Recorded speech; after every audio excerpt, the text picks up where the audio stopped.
अस्सलाम वालेकुम कारवान ज़रा, कैसे हैं आप लोग? ठीक ठाक। मैं तौकीर बोजानी कारवान ज़रा का ओनर, और ये वीडियो बना रहे हैं बेसिकली ताकि हम आपको बता सकें कि जो अपकमिंग ग्रुप है हमारा ईरान का, उसके बारे में डिटेल्स दे सकें कि किस तरीके से चीज़ें उसमें होने वाली है। बिस्मिल्लाहिर्रहमानिर्रहीम। ये वीडियो स्टार्ट करने से पहले मैं कुछ चीज़ें बताता हूँ आपको ईरान के बारे में और कुछ चीज़ें मेरे बारे में। पहली चीज़ हम स्टार्ट करते हैं मेरे बारे में, वो ये कि माशाल्लाह से शुक्र मालिक का, जब कारवान ज़हरा स्टार्ट हुआ और मौला की बहुत करम रहा है और बहुत मदद करते हैं मेरी, मुझे फ़ील होता है मेरी बहुत सारी चीज़ें मामला बहुत अच्छे से हो जाते हैं। जिस तरीके से अच्छे से होने में ये ग्रुप भी एक मिसाल है। जी, मैंने आपसे सारी बात की। पहली बात ये कि मैं ज़्यादा ज़िद नहीं करता जो मामला ट्रैवलिंग के हिसाब से होते हैं। मैं रज़ामंदी में राज़ी हो जाता हूँ और शुक्र मालिक का वो मेरे लिए बहुत कामयाबी का सौदा होता है। मैं आपको पास्ट बता रहा हूँ। पहला पास्ट ये बता रहा हूँ कि अभी जब इराक़ सऊदी अरब के अंदर हम लोग गए थे, जब जन्नतुल बकी मस्मार हुई थी शव्वाल के महीने में, तो मैं हमेशा फ़्लाई दुबई या एमिरेट्स लेके जाता हूँ मदीना, और फिर मैं जद्दा से वापस आता हूँ। इस बार इत्तेफाकन मुझे टिकट्स का हुआ और मैंने डायरेक्ट फ़्लाइट्स ली, और जो लोग वाया दुबई गए वो बारिश में फंस गए, आपके सामने की बात है, और वो बहुत ख्वार हो गए 3-4 दिन के लिए, तो मौला ने बचा लिया। फिर अभी विलादत इमाम अली रज़ा अलैहिस्सलाम का जो ग्रुप था लास्ट वाला, ईरान है, एक दिन पहले कैंसिल हुई, और मैं हमेशा डायरेक्ट फ़्लाइट लेता हूँ। इत्तेफाकन मैंने वो फ़्लाइट दुबई ली, और मौला का करम हुआ कि 10 दिन का ग्रुप था, मैंने फ़्लाइट दुबई ली और ईरान एयर कैंसिल हो गई, और शुक्र मालिक का ये हो गया। तो अल्हम्दुलिल्लाह, यानी कहने का मकसद ये कि खुद ही चीज़ें जो हो रही होती है ना ऐसी सिचुएशन पे, मैं चुप होकर ना हर चीज़ एक्सेप्ट कर रहा होता तो अच्छा हो जाता है। अब हम बात करते हैं ये वाले ग्रुप की।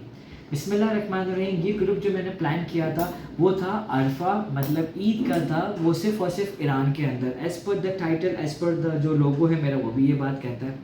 लेकिन चीज़ें कुछ करते करते ऐसी हो गई कि अब आप लोग का माशाल्लाह अरफा के साथ साथ ईद गदीर भी हो रहा है इसके अंदर। अब अगेन लाइक मौला का करम, सिलसिला ऐसा बना कि मैंने इस बार टिकट्स अप्लाई की वापस से फ़्लाई दुबई की। फ़्लाई दुबई जाते हुए मुझे 4 घंटे का स्टॉप दे रहा था, और वापसी में 7 से 8 घंटे का स्टॉप ओवर दे रहा था, जो मुझे बर्दाश्त नहीं होता। 7 से 8 घंटा दुबई, और फ़्लाई दुबई का टर्मिनल 2 के अंदर नहीं मज़ा आता।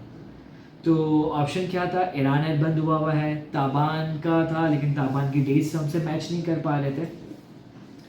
मैंने अल्हम्दुलिल्लाह शुक्र मालिक का हुक्म खुदा, मैंने सलाम एयर की टिकट ली है आप लोग की, वन वे, जो है कराची से लेके मस्कत, 2 घंटे का ट्रांजिट, 2 घंटा भी नहीं, 1 घंटा 40-50 मिनट का ट्रांजिट, और वहाँ से चले जाएंगे आप लोग तेहरान। तेहरान पहुँच गए, हमारी एंट्री पॉइंट हो गया, जो हमारा प्लान था हम लोग पहुँच गए। और ये फ़्लाइट है 15 की। मैं टिकट्स, डेट्स वगैरह जो मेरी टीम है वो इस ग्रुप में आपको यहाँ पे सब शेयर कर लेगी, आपको पता चल जाएगा। हम लोग पहुंच जाएंगे इंशाल्लाह 15 को यहाँ पे, कहाँ पे हम पहुंच जाएंगे? तेहरान। हम पहले स्टार्टिंग के 4 रातें कुंभ में रुकने वाले हैं, और कैसे रुकने वाले हैं मैं आपको बताता हूँ। हम 15 को जा रहे हैं, 16 को अरफा है, 17 को ईद है।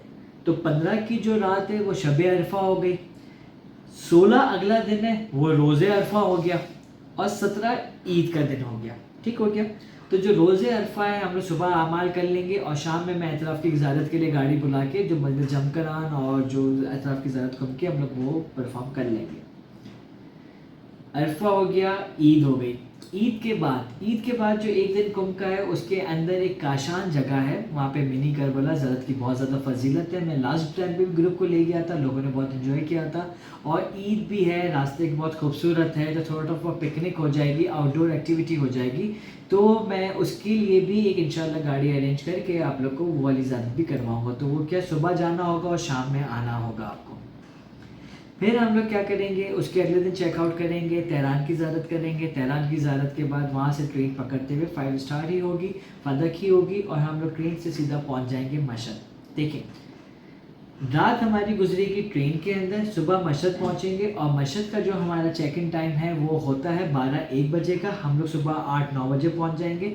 मैं पूरी सोर्स लगा के 10-11 बजे आप लोग को रूम्स दे दूंगा, लेकिन अगर रूम थोड़ा सा आगे पीछे हो, थोड़ा सा आप भी चीज़ों को समझिएगा कि नाश्ता रेडी होगा, नाश्ता कर लेंगे, रूम मिलेगा, फिर रूम में जाके आप लोग रह सकते हैं। ये कौन सा दिन है? ये होगा थर्सडे, मतलब शब जुम्मा। तो शब जुम्मा आपका इमाम के पास हो जाएगा, सबसे बड़ी बात।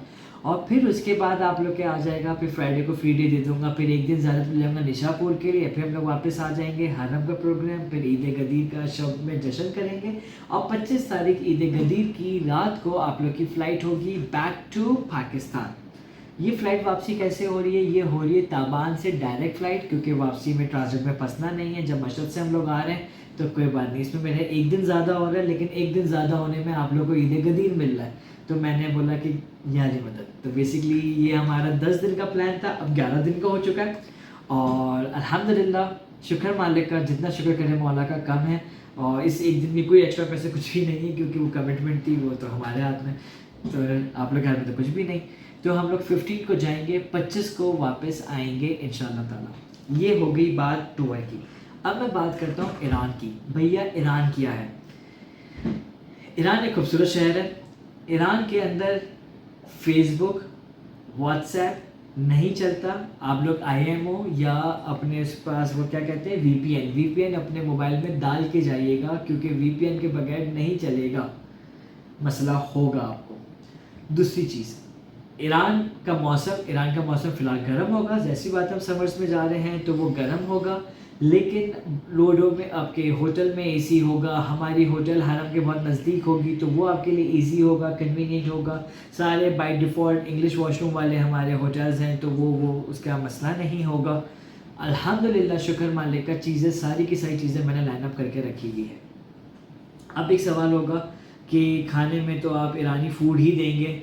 बिल्कुल ऐसा नहीं होगा। ईरानी फूड नहीं, पाकिस्तानी फूड होगा, पाकिस्तानी बुफे होगा, और आपको इंशाल्लाह बहुत मज़ा आएगा, स्पेशली इन मशहद, क्योंकि मशहद में दिन भी ज़्यादा होंगे हमारे। और मैं प्रॉपर एक अच्छा सा ना फुल VIP सा सेटअप करूँगा उसके अंदर हमारा खाने का। अब एक सवाल होगा हमारी आंटियों का, अंकलों का भी हो सकता है, वो ये होगा कि चाय का क्या सेटअप होगा। भाई चाय आपको है ना हर 3 टाइम मिलेगी, लेकिन जो वो कहते हैं ना कि लिप्टन की कड़क वाली, क्योंकि वहाँ का दूध अलग है, पाउडर का मसला है, तो वो चाय कड़क वाली घर वाली नहीं होगी, जो इराक में हम देते वो वाली नहीं होगी, लेकिन काफ़ी हद तक क्लोज होगी। लेकिन अगर आपको बहुत ज़्यादा चाय का शौक है तो आप तो प्लीज़ टी बैग अपने साथ कैरी कर लीजिएगा, ताकि आप लोग वहाँ पे अपने हिसाब से कंडेंस मिल्क डाल के और अच्छे से बना सकें। वैसे मैं चाय नहीं पीता, मुझे जितना आइडिया नहीं, लेकिन जो चाय पीते हैं उनकी बहुत रिक्वायरमेंट होती है।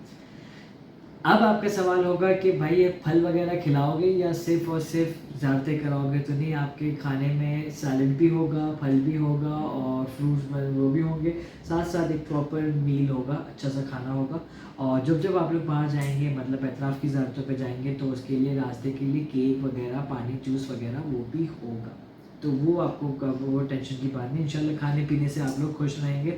और जब हमारे मेहदी भाई आप लोग से फीडबैक लेंगे एंड में, तो आप लोग सब इंशाल्लाह मुतमईन रहेंगे, इतना मुझे यकीन है, क्योंकि मैंने बहुत मेहनत से किया है। मौला मदद करेंगे इंशाल्लाह, तो और आसानी से और अच्छे से मैं कर सकूँगा इस बात को और पूरा।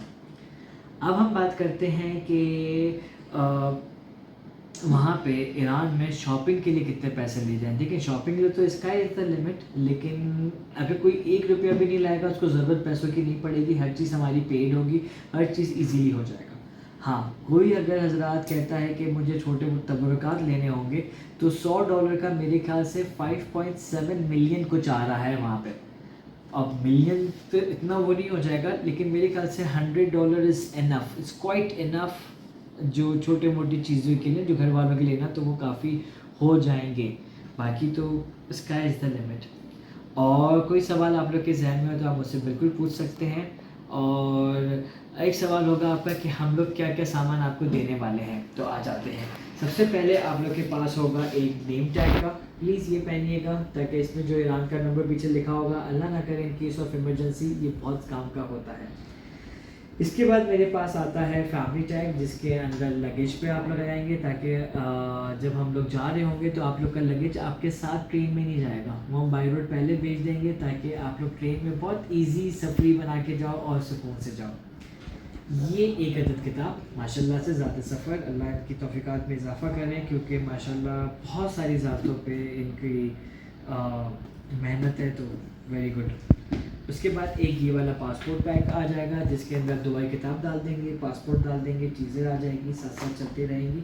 और एक अदद ये वाला बैग। देखिए ये वाला जो बैग है ना, ये ट्रेन में आप लोग साथ ले लेना। इसमें क्या, एक दिन के कपड़े रख लेना। अब सामान आप लोग का बाई रोड आ रहा है कुंभ से मशहद, तो अगर वो लेट हो गया तो ऐसा नहीं कि हमारे कोई चीज़ें नहीं है, हम हरम नहीं जा सक रहे, तो बस एक आध जोड़ी देख लेना। बाकी ब्रश वगैरह 5 स्टार खाना सब चीज़ें मिलेगी आपको, तो वो तो मसला नहीं होगा। लेकिन फिर भी आप लोग के पास हो तो ज़्यादा बेहतर होगा, इजी रहेगा। और कुछ भी वहाँ पे है हेल्प चाहिए होगी आपको, तो हमारे लीडर जो मेहदी हैं, जो ये ग्रुप को लीड कर रहे हैं, वो साथ होंगे वहाँ पे, तो आपको असिस्ट करते रहेंगे इंशाल्लाह। और कोई सवाल अगर आप लोग के जहन में हो तो you may ask as many time as you want, और होपफुली अच्छे से हो जाएगा।